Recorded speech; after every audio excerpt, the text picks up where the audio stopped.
Welcome back to the weekend wrap. And to say that I am tired is an understatement. So any modicum of energy you get from me right now, I'm faking it. I'll tell you that straight up, I'm faking it. But listen,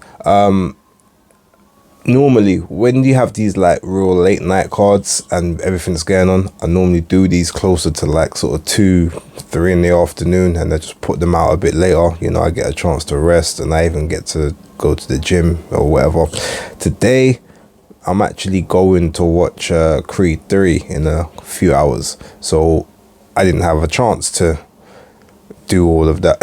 So I'm doing it now. I haven't been able to watch everything over the weekend, unfortunately. I still haven't seen Ritson versus Davies. I will see it by the time the breakdown happens on Tuesday, but from what I've heard, it was Ohara Davies' career best performance. He wasn't as economical as normally I expect him to be, and he beat Ritson in the 9th round with a body shot, which I have seen, and yeah, that was a great shot.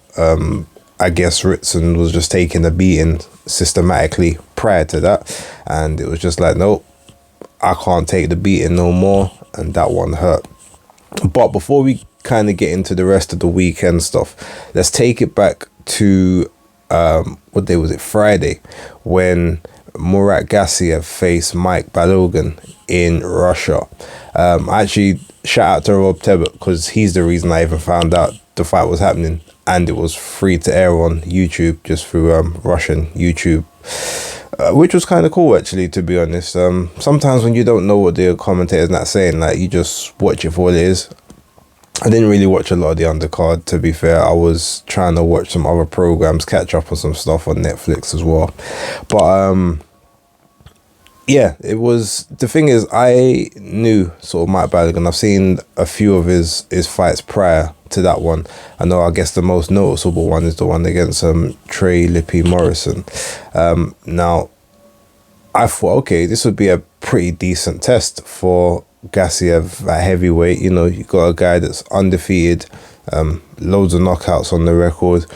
Not the biggest of punches, but definitely is a guy that can get you out of there. I mean, I think he was 20-0 with 16 KOs or something like that. A lot of that was kind of wearing opponents down type KOs. They weren't really one punchers, but he, you know, he's clearly had some pop in the hands.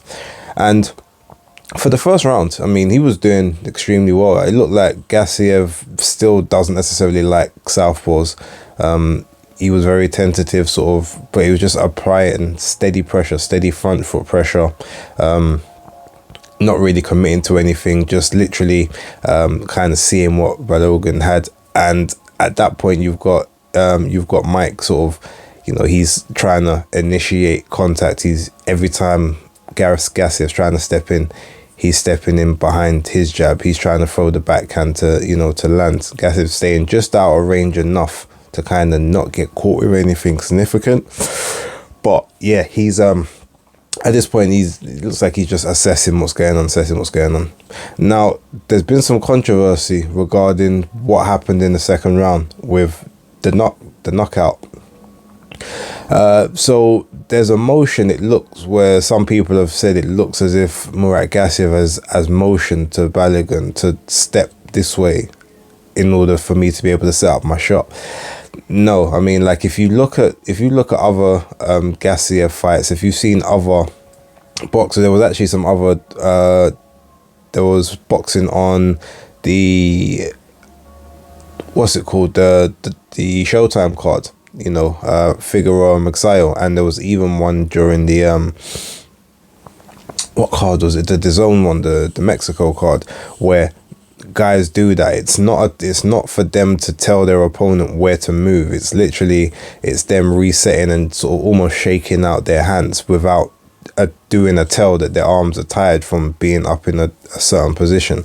I saw it quite a few times over the weekend specifically. I mean, yeah, okay, it looks a bit mad because as soon as he's motioned his arm out, Balogun's kind of moved towards that side. But yeah, he wasn't telling him to go there. And then ultimately, when you kind of see what happens afterwards, Balogun goes to shoot a shot, and when he brings the arms back towards him, he gets caught around the side of his guard to the jaw. Like, you can tell, if you, from the angles I saw it, you can tell that connected, and it was a savage connection. It was that, and from what I've heard in the past, like, there's been numerous guys that have sparred both Gassiev and Wilder, and they've said that Gassiev hits harder than Wilder does, and that was when he was at cruiserweight. So imagine him now at what, 230 pounds, or however much you put on 235. Like, I can imagine, the power is still there, and it's dangerous. Now, what I will agree with is Balogun could have gotten up. He wasn't discombobulated enough that he couldn't. But I think at that point, you take a shot like that in the second round, and maybe you think to yourself, okay, yeah, this is a harder task than I was thinking. You know what? I gave it the best I could, but I'm not prepared to take this beating, or I'm not prepared to get laid out flat, right now at this point. So he definitely quit. I'm not gonna say that he definitely could have made it up. He wasn't stumbling around or glazy eyed, because as soon as the 10 count, when he got up, he looked like exhaled a big breath out, and then started smiling, walking towards his corner. So yeah, he definitely shit it at the end, but ultimately it was a case of, all right, yeah, that's not power that I want to be taking consistently throughout this fight. If he's caught me this early, then nah, especially as I haven't even made an impression on him yet. So yeah, I don't think it was dodgy at all. I just think it was a guy that basically decided to be a mercenary rather than, the warrior that I've seen him be previously. But you get that. You get a lot of fighters that are like that. They're on top fighters. As soon as you put the pressure on them, they fold under it. That kind of criticism has been levied at Daniel Dubois in previous times. I know Vidal Riley was a person famously that said that about Daniel Dubois. Like, when he's in control, he's a monster. But as soon as you put him under pressure, make him uncomfortable, he folds. So maybe Mike is just one of those guys now. But what we do know is, for the record he has, and even, like I said, I thought he would give Gassiev a bit more work and problems than that. We've just established that he's probably set to high-level journeyman settings right now, or gatekeeper for the up-and-coming guys. But we'll see. I mean, everyone can have a redemption story, so, Right, yeah, so obviously Ohara Davies I didn't get to see, but like I said, shout out to Ohara. I will watch that. I was actually going to purchase it, but I can't use Fight Plus because I used that a while ago, so I don't have the 7-day free pass. And $14.95, which is what I was told it was going to cost, was a bit out of my budget when I've already got, Magsayo and Figaroa paying for, plus some other stuff. This is one of those weekends where, the money is money. And so, yeah, I didn't want to really pay for that one. But I will watch it. And moving forward, I guess his next fight, unless he decides to have a keep busy, will be a world title fight at 140. So I will definitely pay for that one if it comes up. Now, let's go back to the boxing on the weekend. We had the big Misfits Quad. Now, look, I've stated on here before, Misfits reminds me a little bit of like Love and Hip Hop from back in the day. It's car crash TV, but it's just so fun and entertaining to watch. And while I can't remember the name of the guy, actually, one second. Okay, so if you remember, people obviously will talk, Misfits is, it's a sham, it shouldn't be, they do crazy things, they're not boxers, blah, blah, blah. Cool. We know that none of them are professionals. There's some crazy stuff in there. I mean, I'll be honest, the Astrid Wet AJ Bunker fight, I mean, yes, it was it was hilariously entertaining to watch, but it was awful. From an actual boxing standpoint, it was horrendous, but it was entertaining to watch.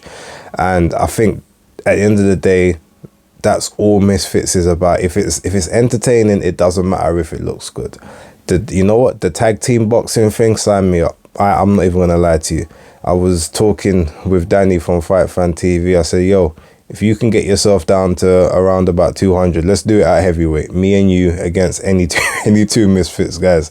Like, because I'm on it. We could do a trip. We could do a 6-man tag. We'll bring in Tony as well. He says he spars heavyweights. He can he can join in too. So Tony, if you're watching, like, yeah, that's the offer. Let's see what you say. All of us get around. Well, Tony, if you can get around sort of 160, 165, 170, then yeah, you can join the team as well. Me and Danny get ourselves around the 200 mark. Or we'll do it, or we'll go below, make it a bit cruiserweight, 190 or something, and yeah, just have fun and wreck shop, because from what I've seen, like, all them man could get the work different. First person I'll call out, you already know, I'll call out Ginty, and that the guy who's fighting in the next one, what's his name, JMX or GMX or whatever he is. I said from before, I'll take them guys all day long, like. But that being said, call outs aside, it's just like that tag team boxing was fun. I mean, you know, Pineda coming from being the joke of the KSI second fight in the very first pay-per-view thing to now he's basically like a fan favorite. You know, it goes to show, like, people love that. They love a trial, and they love a loser that rises from the ashes. And for all the lack of quality on the Misfits card, and you know, there was some decent ones. I mean, King Kenny against Ash Raksu was a pretty decent fight. Jay Swingler against Nick Lamau, that was actually fairly technical and decent as well. What's his name? Dean, is it Dean the King or King the Dean, or I forget his name, sorry, against the other. Those were all actually pretty decent scraps. Like, Misfits do have some decent and talented people on their books. So, you know, it's just that those people are buried within some of the mediocrity. But if you remember, Steve Robinson fought Nick Campbell on a Sky Sports Boxer card, and no one can tell me that fight was any more professional than what you see on the Misfits cards. So if that's the level that, you know, Sky Sports and Boxer can be delivering, I don't see why anyone should be complaining about Misfits that aren't even officially ranked or as far as I'm aware have pro licenses in the classic sense. I don't know. I think they have insurances that they have to cover, but I don't think that they have actual pro licenses, with maybe the exception of KSI and obviously like Idris Virgo and those guys. So yeah, it wasn't. I even forgot it was happening, to be honest. But you know, I've got the zone, so I watched it. No harm, no foul. Now, the ones that are pay-per-view, I will never buy a Misfits card. I will tell you that now. I will never buy it. But the ones that are a part of my monthly, or actually my coming up to yearly subscription, yes, I will get those. I will watch those, and I will be entertained, and I will be quite happy in that entertainment. Okay, so moving on from that, because that won't be something that gets covered in the breakdown. I know Tony will walk off camera if I even suggested it. But yeah, that was just a fun, you know, it was fun. So moving into the night now, there was 2 cards on back to back. There was the Zone Mexico card, which I was trying to watch, to be honest, but I decided I wanted to try and watch some programs on Netflix as well that I was trying to catch up on from the weekend. I was tired, falling asleep through everything, so I've barely seen anything of the Mexico card. I watched the Magsayo and Figaroa card. Now, all 3 of the fights on that was actually very good. What was the first bout was on? I need to get the names. I know Amilcar Vidal versus Elijah Lorenzo Garcia. That was a great scrap. I think it finished in the 5th round. But that was, yeah, if you haven't seen that fight, watch that fight. That I was pleasantly surprised about that one. Jarrett Hurd versus Jose Resentes, I think his name is. I mean, Jarrett Hurd basically been out of the ring for almost 2 years. So, you know, this was kind of his fight back. Resente had last been in the ring in October, so he was fresh. But he was, you know, 13-1, whereas Hurd is obviously like 24-2 or something like that. So, you know, he's got a bigger wealth of pro experience, but he made hard work of that fight. He won it, definitely, but it definitely, to me, made very hard work of it. Going to the main event. Now, again, this was one of those ones, as I said before, because I hadn't seen too much of either of them, I kind of went on logic in terms of how it would play out. I tried not to factor in the fact that Brandon Figueroa was technically, I guess, the A side, you know, moving up. Because he's moving up, he must think there's a reason why that he can beat Exile for this interim belt. First 4 rounds, I kind of scored even, and then I had Figueroa taking it over up until I think it was the 8th round, where then Exile actually got a point deducted in the 8th, I think it was. But then I actually had him winning that round. Then I had him winning the 9th. And I think I had him winning the 10th, but true say, I was kind of dipping in and out of consciousness at this point, so I was falling asleep. I know he lost the 12th round. I know he got dropped in the 12th and then had to survive that. And probably I would say Figueroa won the 11th. So Figueroa, clear winner from what I saw. Still gets hit way too much, and against, again, a naturally, you know, I guess a more heavy-handed 126 guy, or someone that's just more active. Yeah, he'll unravel quite quickly, but his work rate will keep a lot of people honest, and that's the that's the main thing I'll say about that. His own Mexico card, like I said, I've seen parts of it, but I haven't seen a lot of it, so I need to go back and rewatch that later on, which I will do when I come back. You know, later on this evening, I'll sit down and watch everything that I haven't watched, and I'll try and formulate everything I might actually put out a clean-up episode tomorrow, talking about the stuff I haven't spoken about today, plus a couple topics that have come up, so look out for that. Lastly but not least, I did watch UFC 285 as well. Not the entire thing, because again, we're talking late night settings, but I watched the last 2 fights, which was Alexi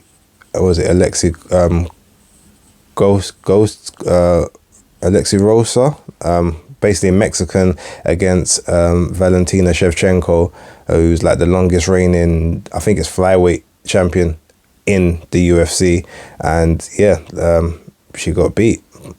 So congrats to her. Let me just double check the name again. I know you probably don't watch UFC too much, but I watch when they have the big cards. Alexa Grasso, there you go. Yeah, she tapped her out in the round 4. So yeah, new champ over there. They might run it back for an immediate rematch, which would be interesting. And then also saw the return of John Jones against Cyril Gagne, and yeah, first round, tapped him out inside 3 minutes on his return back after 3 years out. I think he looks a bit too heavy at 247, especially with skinny as his legs are. So unless he can actually build some more muscle on the bottom half of his frame and not be looking top heavy at 248, if he can maybe bring that down to like 230, sort of 230, 235, I think that will suit him a lot better. But I mean, if he's still taking on, you know, the heavy hitters in the game like that, I mean, he says he wants Stipe Miocic next, or at least sometime in the near future. You know, Stipe, it might be one that he takes, but I know we're not big on the UFC and all of that, but I do watch MMA from time to time. Like I said, when it's the big ones, I'll watch that. And with the price of DAZN that's going to be occurring soon, they've got a lot of MMA on there. I might start watching that just to get my money's worth each each month, even though I will have bought the yearly subscription. But yeah, let me leave it there. I think I've rambled on enough. As I said, I'm tired. I apologize if this one is not particularly that entertaining, but yeah, it was a decent night. But these late night ones, I gotta do. But I gotta start pacing myself better on these, I swear. But like I said, I got things to do in the middle of the day, so I couldn't get my rest in. I said I weren't going gym, but the time is now 10:20. I might be able to sneak in an hour and a half. You know what, screw it. I said I'm not going, but I'm going. I'm gonna do it. You guys have heard it here first. So yeah, I'll upload this, and by the time you see this, I'll be clanging and banging, and then I will be on my way home. So thank you very much for watching, and yeah, I will catch you on the next one. Peace.